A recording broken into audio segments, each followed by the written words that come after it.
welcome to this new episode of Continuum Gaming, and in this episode we are going to talk about another SailfishOS related topic. More precisely, we are talking about a new update that came around, I think, just the last week, maybe 1 or 2 days ago, and it's called the 7.1 update of SailfishOS 5.0. This one is more or less all about connection issues in Android or the Android app support, formerly known as Alien Delvec, depending on what you want to call it. The short form is RRS or AAS.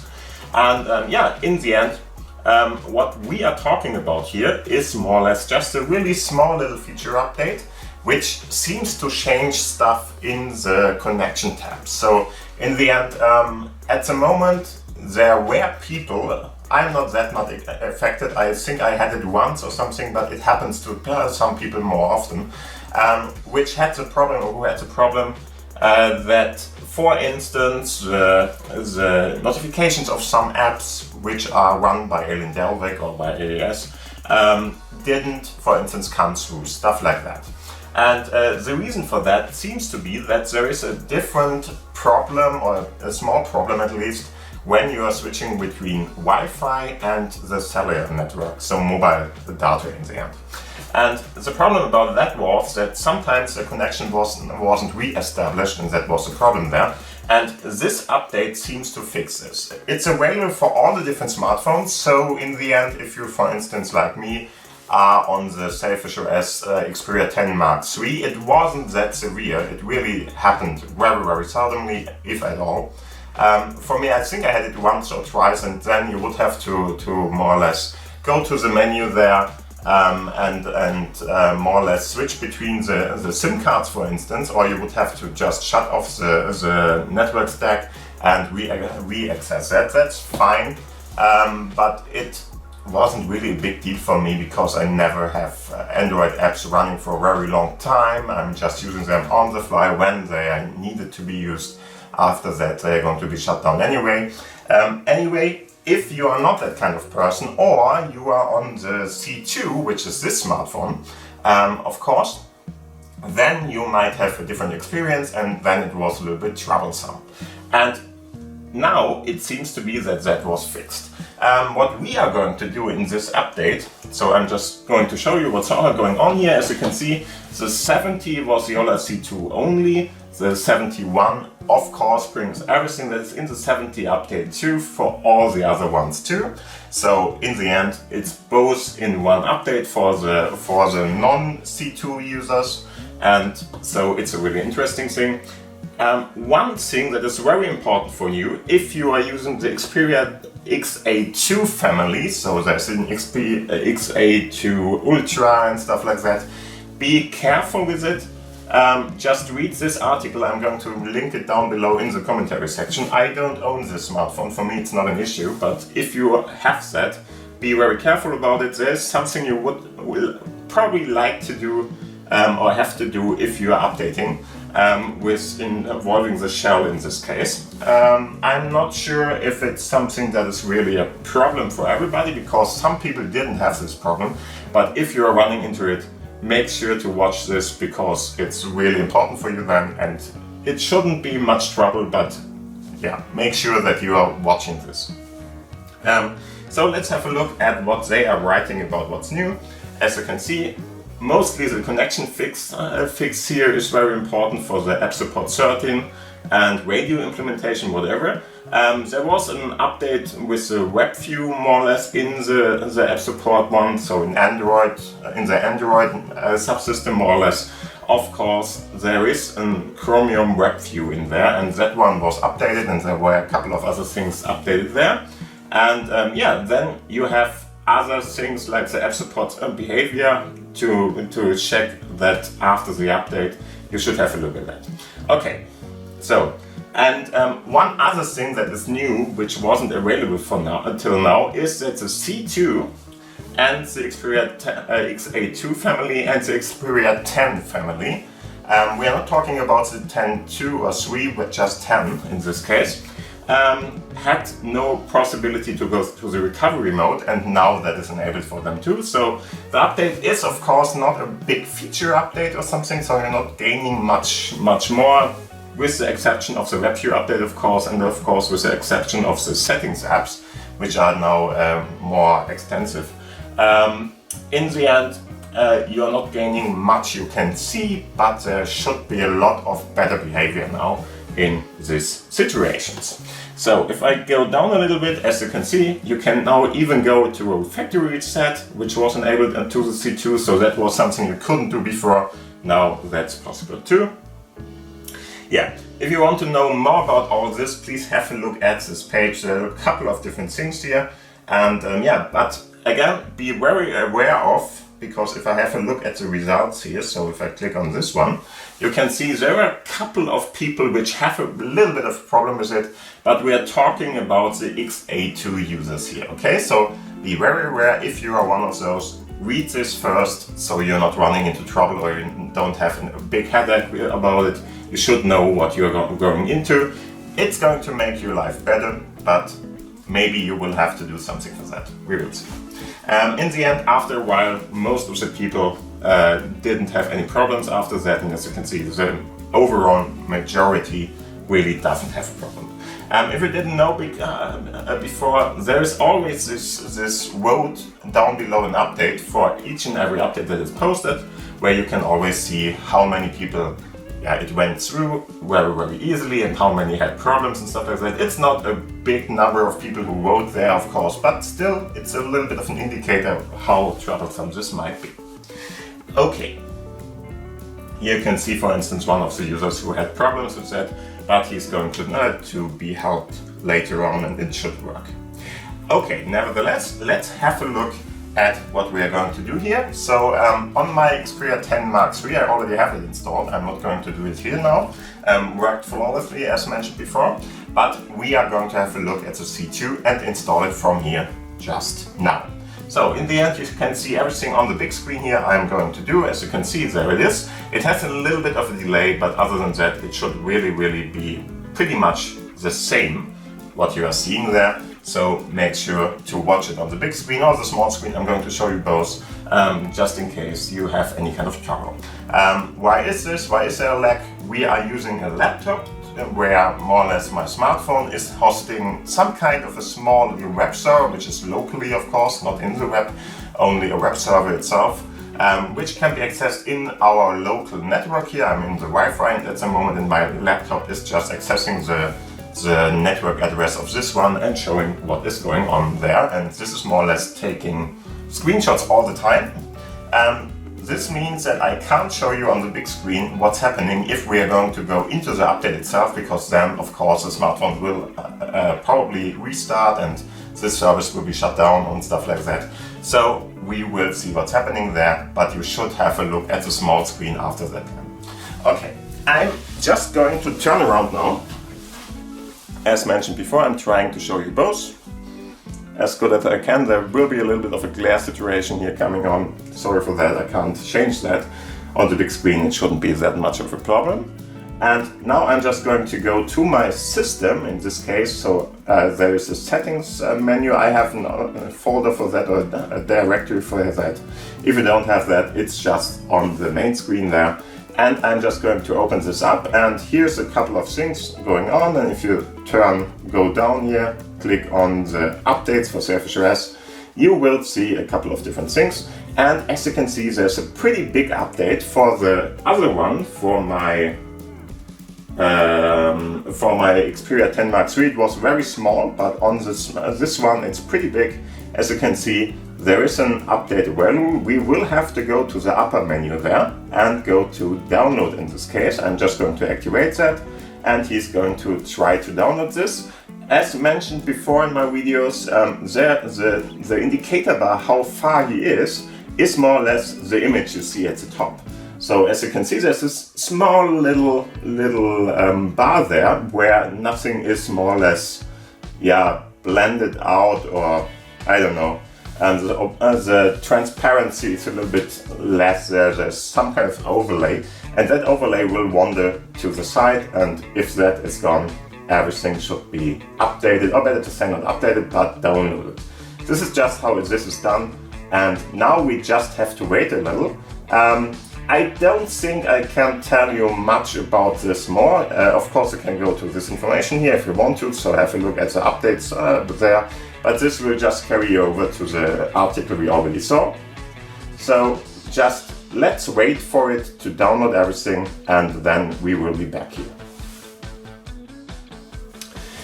Okay, it took a while, but now the download has more or less finished, and as you can see, the picture is now fully visible here at the top, and this means the update is ready to be installed. So for that, just go to the drawer menu again, and now you have this install button out there.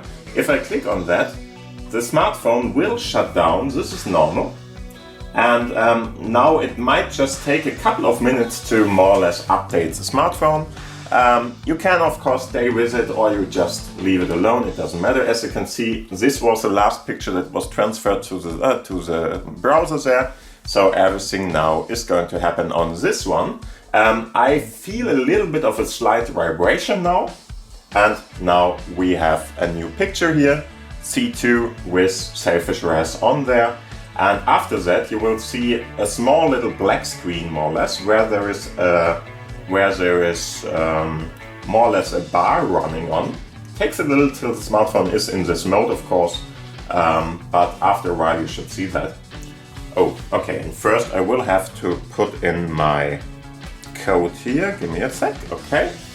And now there it is, we have this Sailfish optic one, or the logo there, and this is the progress bar in the end. And after a while it's going to start to run through.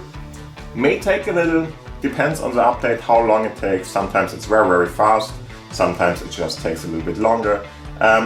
Don't give too much on progress bars, as you already know. It's very hard for programmers to do really great progress bars. You can't really go and tell how long stuff will take on different systems and so on and so forth. And so they're not going to bother much with it. It's just about packages being loaded in and stuff like that. That's more or less a progress bar in this case. But as you can see, it's pretty fast. Give it a couple of seconds then. After that, it's going to reload more or less again, because this was now the update itself. So give it a second. And there we are. We have a new information on there. It's restarting, and after that the update should be installed. Let's see how long it's going to take. Sometimes it takes a little bit longer to load the system for the first time, for instance, so don't be afraid, or don't think that this is a normal performance of the smartphone. It's not. There's stuff going on in the background often after the first install, and it takes a little bit of time to do stuff then. For instance, if there are some kind of update routines which are just done after everything has been copied or something, because there's, for instance, a database that has to be updated and stuff like that, that should be done now, or maybe even after you are in the system. It might feel a little bit sluggish at the start because of exactly such things. But just give it a couple of seconds,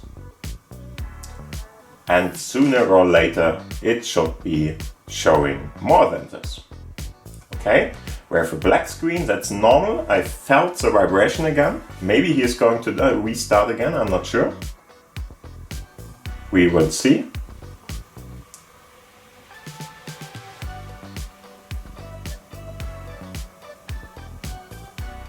Just a normal behavior, so at the moment everything is fine.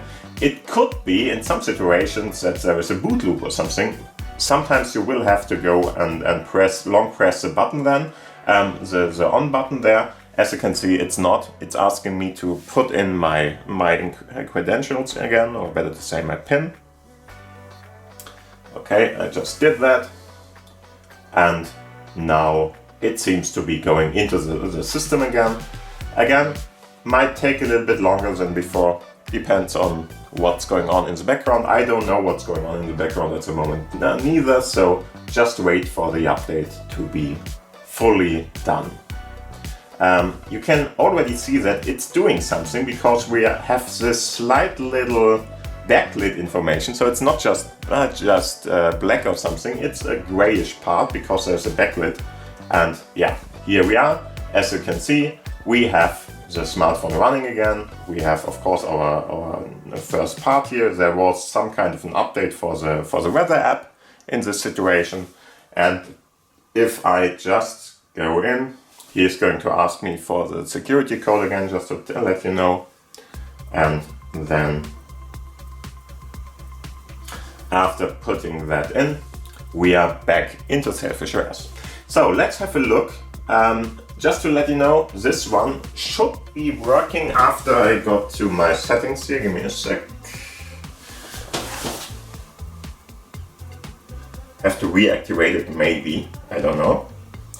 And after I did that, give me 1 second, where is it? That is screencast. Okay, he is now waiting for the part to be done. I will have to once reactivate it, as you can see, and now we see everything here is going to be transformed to the big screen again. So let's have a look at the settings here. Yeah, I more or less promised you to show both of the smartphone and the big one, so I'm going to do that, of course. But as you can see, we are here now. We can go to the settings again, and I'm just going to go up here and have a look at different kinds of options. There's this Android app support down below. Let's have a look into that. And as you can see, there are a couple of things I really see here which are very different. So in the end, you now have the option to, for instance, have a look at the Android app. Should the Android app support be started with a system? Is there? You can activate that or deactivate it depending on what you want to. You can allow micro G services to start at the start too, or allow them at all if you install them. Of course, you can click on the small little icon there to get more information about it, or have a look at the corner up there. I'm going to put a small little video where I show you more about the micro G part, what that is and so on. And here you can, for instance, tell the system to give, for instance, your contact details to them, this one, or you can, for instance, have a look at the media in the Android gallery, more or less. So if the Android gallery should have access to the SailfishOS one, you can activate that here too. I don't want to. At least not if I'm not using it at the moment, so depending on what you want to do there. And of course, the new one is treat mobile data as VLAN or WLAN. This might be very important for you because this is one of the newest parts additional added there.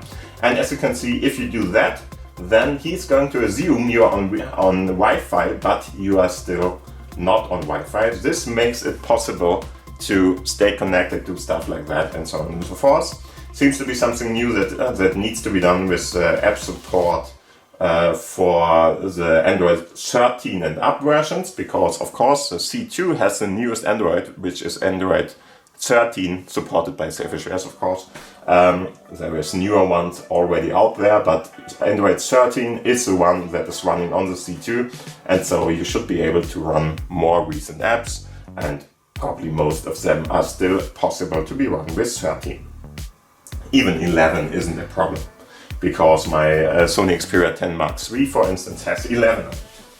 Yeah, and this is more or less all I wanted to show you in this video. So the update went through pretty smoothly, as you can see. Nothing happened here. Seems to be running just fine. And as you already can see, it's a pretty smooth process. You need a couple of minutes to do it, but if you have done it, then it should be fine. Only exception, just to let you know again, if you use the XA2 and any kind of that part there, so the Ultra, there are a couple of them, I don't know all of them, but there's the 2, the Ultra and other ones. Make sure to read the information on the article there by Jolla, here at this point. Again, I put the information like this one down below into the commentary section, or in the description, better to say. Please have a look at that and make sure that you read this before you update. And yeah, then I would say thank you for watching, thank you for listening. I hope you had fun with this episode. Hope to see you in the next episode again. And of course, if you liked this video, please give it a thumbs up. If you didn't subscribe to the channel till now is the right time to do that. It's free and it's down below there. And other than that, thank you for watching, thank you for listening, see you around, and bye. Bye!